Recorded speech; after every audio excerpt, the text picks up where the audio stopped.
So, kailan ka nagsimulang manirahan na sa kalye? Year 2013. Yun talaga ang turning point ko ng buhay ko. Naghanap ng trabaho, tapos wala nang mahanap ng trabaho.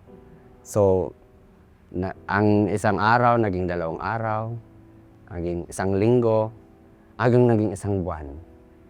Nagtambay ako doon sa nagtahan, sa ilalim ng tulay. Pwedeng tulugan yan paggabi.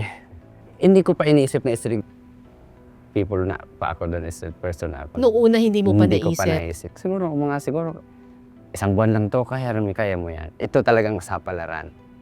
Hanggang sa napunta na ako ng Bewok. Yan. Doon ko naranasan hindi maligo ng 1 buwan.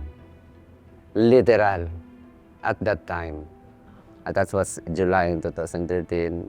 Hindi ka naligo? Hindi pa ako naliligo. Alam bihisan. Ang daladala ko ng mga requirements.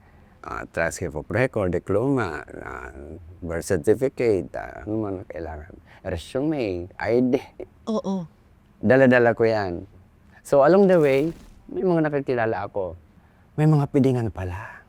Mga feeding, oo. Ang dami pala doon sa Manila that time. Hindi ko naman alam ang Manila pa. Totoo. Hindi pa ako nakapunta ng Manila kasi sa Pasig pa naman yun. Totoo yan, maraming feeding doon. Ginawan ko ng documentary yan eh. Biyaheng Sikmura. Biyaheng Sikmura. Si Tagpi, kilala ko yan. Kilala mo si Tagpi.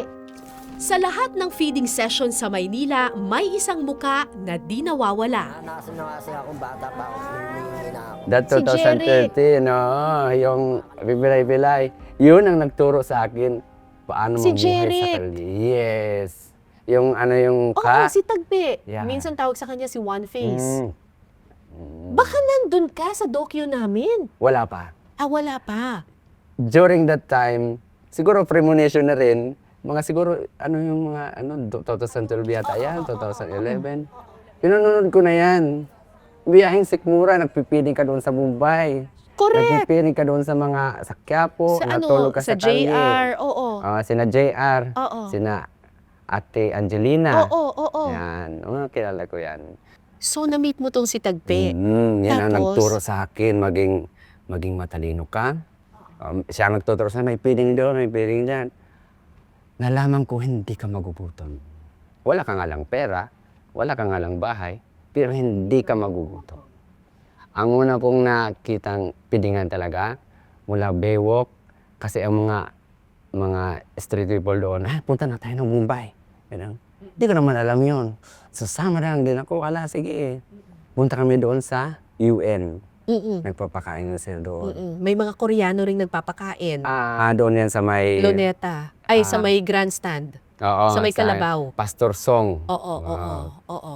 Tapos mayroon din Koreans doon sa Remedios. Our Lady of Remedies.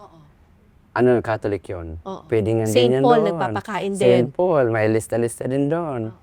So, yun ang ginawa mo. Hanggang sa napunta ako ng Hospicio de San Jose.